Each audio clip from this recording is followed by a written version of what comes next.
ですね、この多くのウイグルの人たちが住んでいるんですけれども、現地にいる家族や友人と連絡が取れない、消息がわからないと切実な状況を訴えています。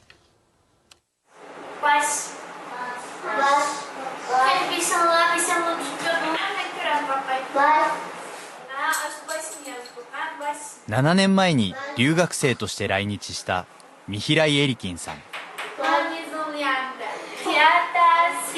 東京大学大学院で農業の研究をしながら、日本に住むウイグルの子どもたちにウイグル語を教えていました。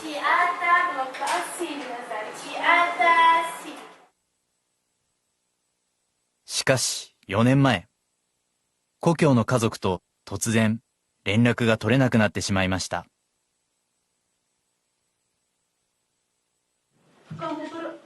ミヒライさんは家族の安否が分からず、親戚も次々に収容施設に入れられていると訴えました。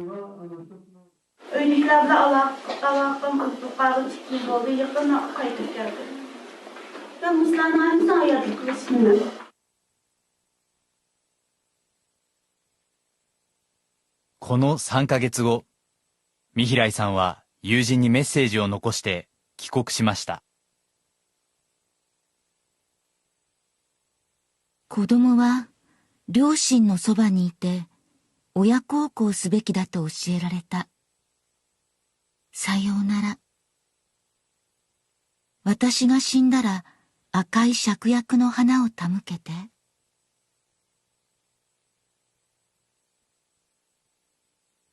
このメッセージを最後に、ミヒライさんの音信は途絶えました。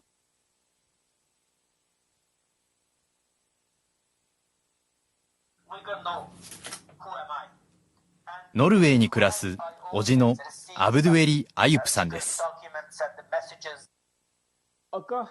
自治区に住む知人などの情報から、ミヒライさんは当局に拘束された後、亡くなったと考えています。I received the message from China, just a message that Mihrai is gone. That's the word, like code. She never come back.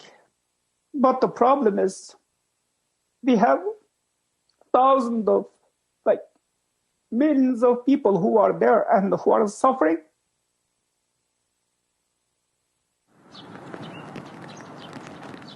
日本に住むウイグルの友人たちも不安を募らせています。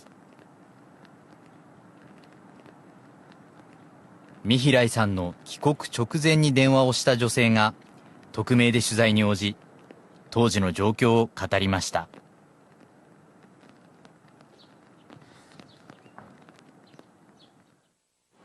すごく精神的に不安で、会った人みんなこの子大丈夫かなって心配するぐらいのストレス、危険さとかもう考えて行動してるって言ったら、もう全て考えてる。それも自分の運命だと思うから帰りますって言った。女性はこの日、現地の警察などに電話で問い合わせました。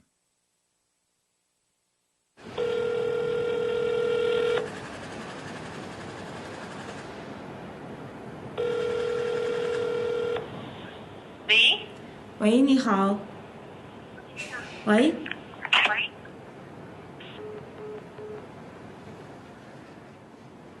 来ちゃいました。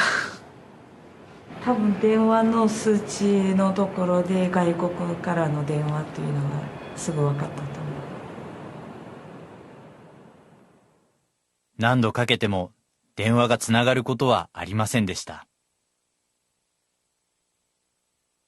情報を今本当にこういう明らかに聞くことっていうのはもうできなくなってる。この21世紀でこのぐらいのこともできないというのは本当に寂しいというか、本当に気持ち悪いですね。どうですか？なんかこう生きることを無理やり諦めさせられてるような、そんな判断を人にさせるっていうのは今の時代にあっていいのかなって思いました。